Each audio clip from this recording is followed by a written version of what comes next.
Hey curators, welcome back for a special little mini episode of the Yarn Curator.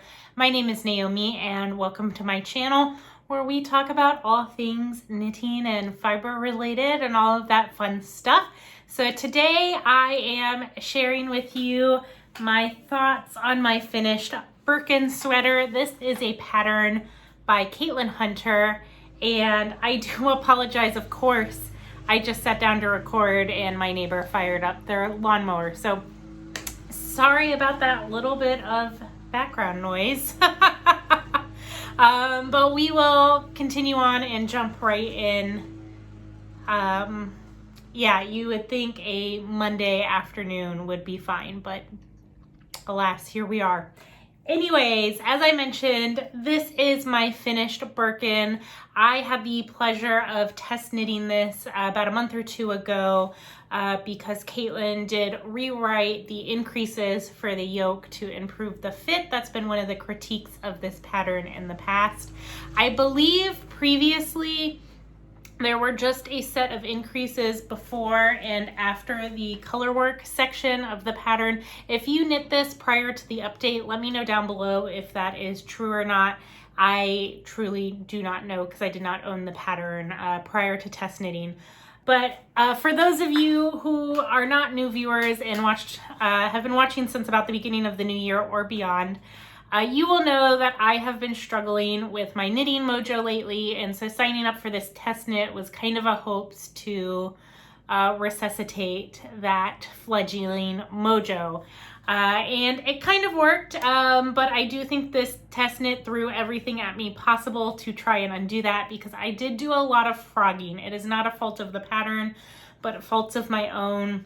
One of the areas that I frogged beyond the yoke because I kind of waffled, I waffled on my color choice in this section. I ripped it out about 4 times before settling on this yarn, which is hand spun yarn that I created. This is fiber from a dyer called Apothecary, and it is, I'm pretty sure, a 100% merino yarn. I did it as a 3-ply kind of fractal. And if you want more details on this spin, go check out episode 35 on my channel. And I paired it with this yarn, which is from Brooklyn Tweed. It is their loft base. It is a Targhee Columbia cross blend in the colorway Postcard. It's this really pretty gray with a nice kind of light purple lavender undertone, and then there are flecks of pink and gray and black in there. So those are the 2 yarns that I used for this pattern, and really pleased. I believe I knit this on US size 3 needles for the body and then US 2s for all of the ribbing. As I mentioned, I did do a lot of ripping in this project. One was this sleeve. I attempted to do the tubular cast off. I also attempted it on this sleeve and did it. I don't think I did it correctly because it doesn't look quite right. And so on my second sleeve, I tried following a different set of directions to see if that would rectify the error. It looked worse than this one, which I have not ripped out. But this sleeve, at one point, I wish I would have taken a photo or video of it because it looked like just like beyond what hot garbage could look like. Like if hot garbage met a dumpster fire and they went out on a date and the result of the date was like a one-night stand that resulted in a pregnancy, that is what they gave birth to in my messed up tubular bind off. Like, I don't know what you would call that steaming pile of just absolutely terrible looking bind off. It like curled in on itself at some points and then flared, and I mean, it had a lot of ease in it because it was like out to like here. It was bad. It was bad, you guys. It was a hot like mess. Like if a garbage truck was on fire, that is what this looked like. Anyways, I digress. So I cut it out, ripped it out, rejoined, reknit the ribbing, and then did Lori's twisty bind off. I left the terrible tubular bind off on this sleeve because honestly, it's good enough and I don't think you'll be able to tell. And that is what it is. I followed my own set of decreases for the sleeves because my arms are always larger than what's written in patterns. It's probably because I waited tables for 8 years. So I got these beefy biceps that just, yeah, too big, too much for traditional sizing. And then for other modifications, I skipped, there is waist shaping written for this pattern.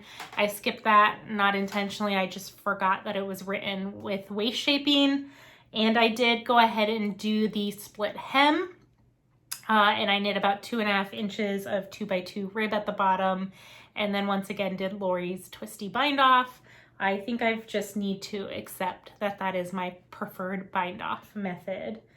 And yeah, I have to say overall, I really enjoyed knitting it. I did have one additional oops with this pattern. It's my own fault. It's not the fault of the designer, which is I was test knitting the size 4 for this pattern.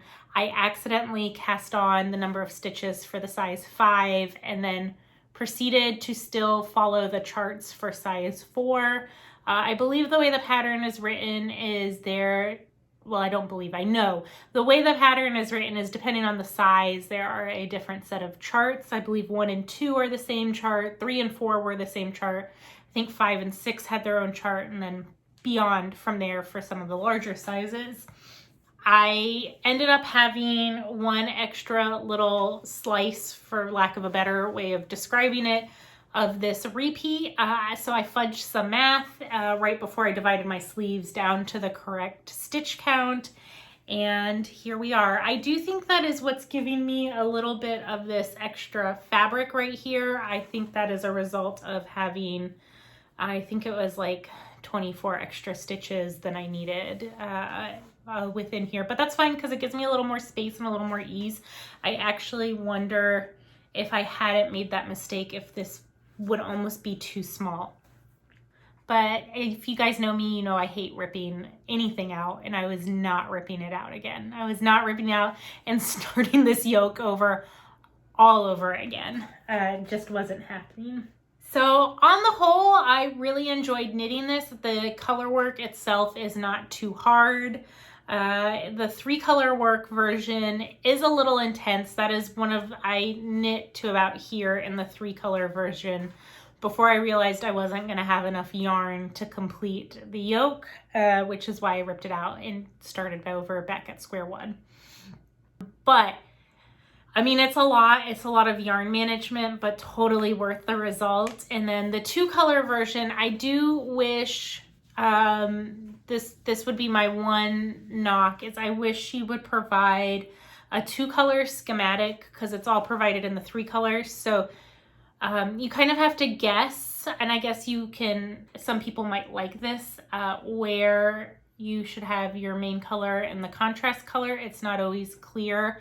I believe what I ended up doing was, if it was a contrast color, I just knit that in my 1cc. But there were times where like some of these would have been in, or you can't see.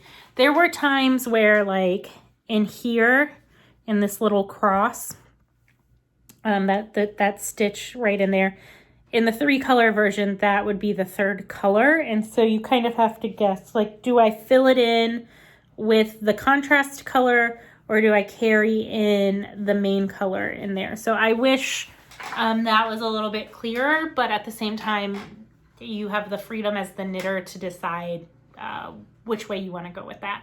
So other than that, I think it's really well written. It fits great, and I'm really excited to add this into my wardrobe for the upcoming fall winter. And yeah, it's a Caitlin Hunter pattern, so you know you're gonna get a well-written, well-tested and graded pattern. And yeah, I really enjoy her patterns. They're super easy to follow and very beginner friendly if you've never knit a garment before. And you can kind of progress through her patterns and grow a lot of different skills. So for designers, I do really appreciate that about her pattern writing. So I think I will end this video here so I can keep it nice and short and sweet. I'll put in some video footage at the end of how I have styled this. Hopefully it won't be too hot outside where I can get a few shots in a park. If not, welcome to the other wall of our guest room where you will see how I have styled this a few different ways. And until next time, I hope you guys enjoy whatever you're making. I hope it brings you joy. I'll talk to you later. Bye.